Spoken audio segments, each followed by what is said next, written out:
Hey everyone, it's Scott Black Mountain Maple, and today in this video we're going to show you making this mallet out of plywood scraps, and then we're going to test it and see how it holds up. So the first thing I did was just take all these scraps that I had. They came from a little pallet that my table saw came on. So there's a lot of brad nails and just some dirt and things on it. So I went through with a sander and pliers and pulled the brads out, cleaned up any bit of the dirt that's on it. And here I'm just sizing up, trying to figure out which pieces are going to go where compared to my daily use mallet. And then just squaring things up, cutting some things to size a little bit, table saw. So this here, I'm planning out the handle. Again, going to be comparing against this mallet that I made about a year and a half ago now. Just going rough size.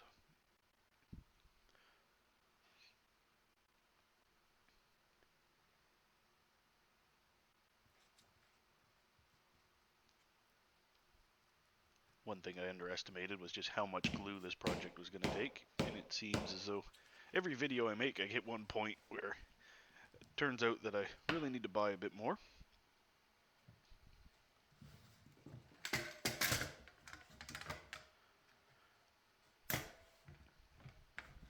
So we'll just clamp this up and let the glue dry, and then we can try and turn that into a handle a little later. So again, you can see I had this all broken down just throwing the wood stove before, so she's not cut square or anything like that. So this is just truing it up a little bit. Again, cutting things to size to laminate together for the mallet head. It was a lot of pieces.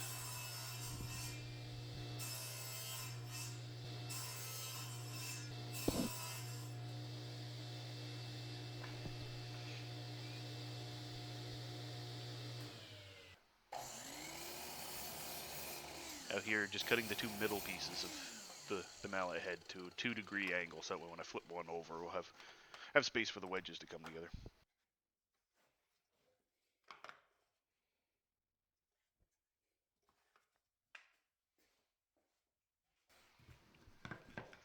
So now we're going to start laminating the mallet head together. And planning out, see that these pieces aren't flat necessarily or anything either, so it's a bit of a puzzle to try and fit it all so it'll actually glue up well.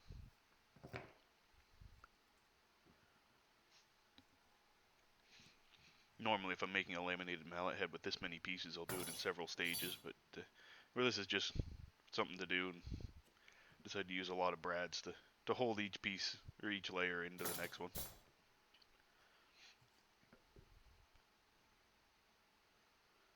And for being short on glue, all of a sudden I end up with a lot more than necessary.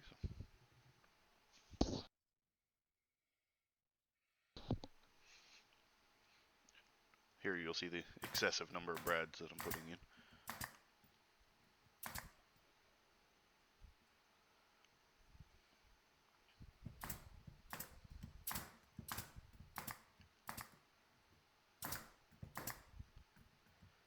But for the last layer, just to make sure it's looking as nice as it can, given what it's made from, we're just going to glue it on and clamp it up.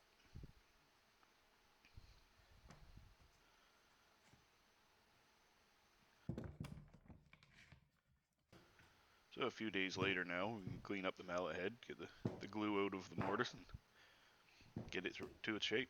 So here, just marking out to square off the ends, using the joiner to get the bottom flat, so I have a good reference for the fence to cut those edges.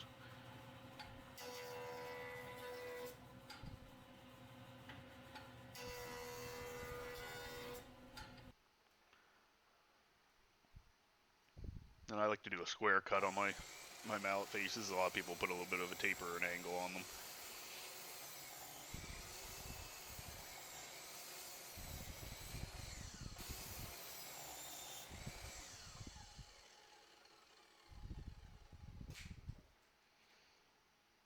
You see, it's starting to look like a mallet.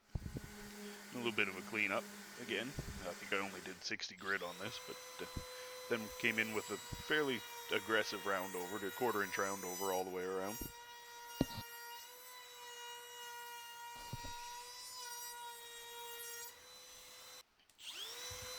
Again, not the best material, so it's burning and splintering a bit, but that's fine.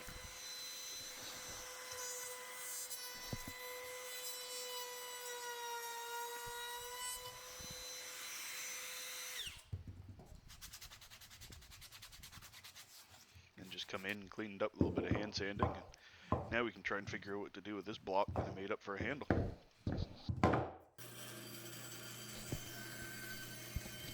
See a rough shape that I've drawn on, just a bit of a guide, so I'm just going to try and trim it back a little bit on the bandsaw, and then the plan will be to take it over to the lathe and see what happens.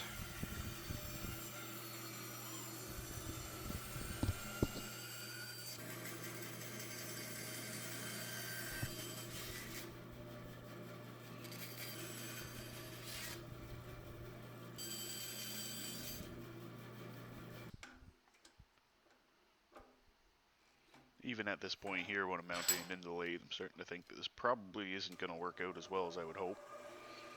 But we're going to see what happens anyway.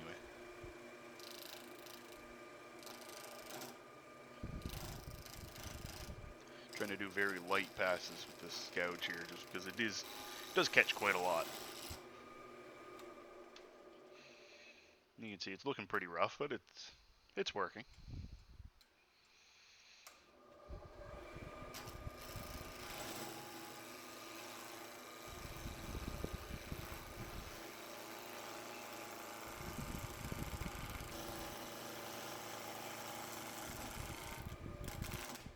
Starting to get a lot of catches, especially up at this end. You can see a piece, pretty good sized piece splintered off there.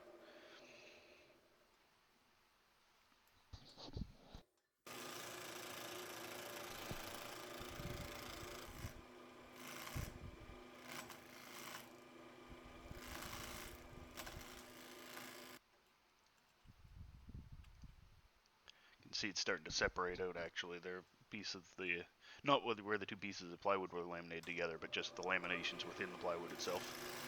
But we're going to carry on. Just pretend it's not there.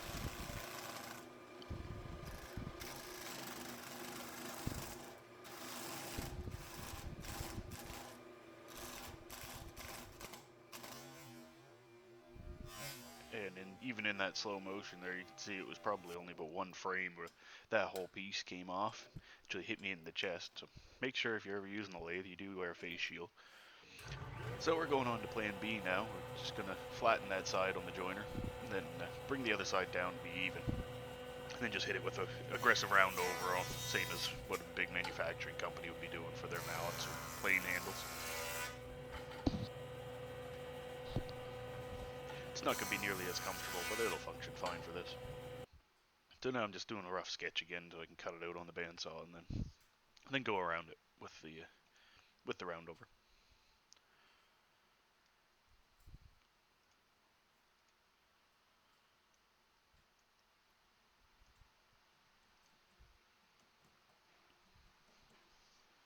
And kind of arbitrary even just where it's placed on the handle.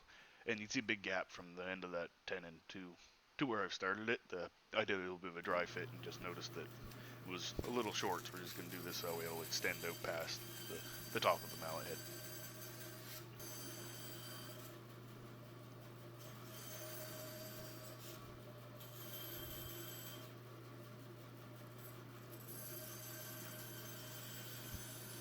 Trying to be a little bit more accurate with the cuts here, but still I'm not being too picky, because again, this isn't really a sensible project I'm doing here. Still expecting the thing to blow apart as soon as I try and use it.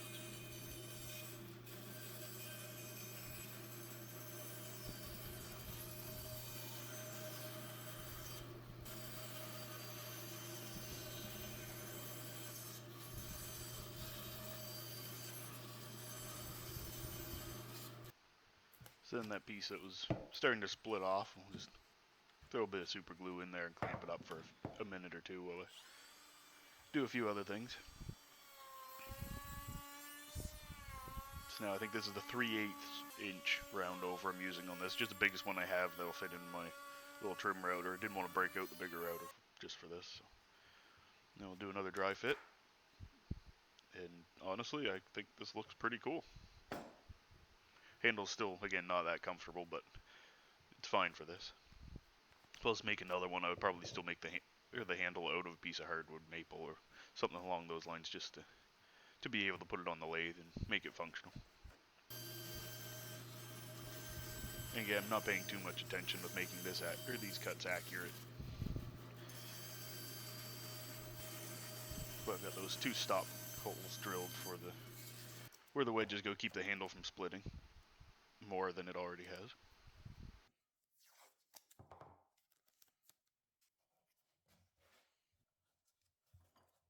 Yeah, where this is all plywood, I'm really just trying to make sure that I've got tape over most of the areas just to really keep any glue from soaking down into it.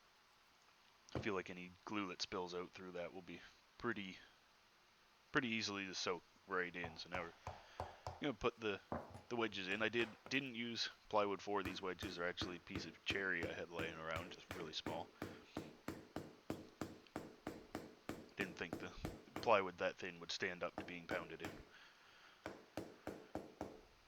And yes, you do need some form of mallet to make a mallet. Now we're just going to trim this as close to flush as we can and then actually flush it up with a hand plane. Surprising how well plywood will plane. And of course, boiled linseed oil just to really finish it off. And being all plywood, like half end grain, half not, soaks up an unreal amount of this oil. But there it is, and I honestly am pretty impressed with how this looks. And now we're just going to test it out, hit a few things, see how well the faces hold up. This is a piece of maple that's really tightened down into the vise, and I'm just basically hitting it as hard as I can with this to see how it holds up. And you can see it is dented in a bit, but I mean, any mallet's going to be dented from that. It's a pretty small piece. Now we've got a piece of firewood. I'm going to stick the hatchet on it and do the same thing, hit as hard as I can, drive it down through.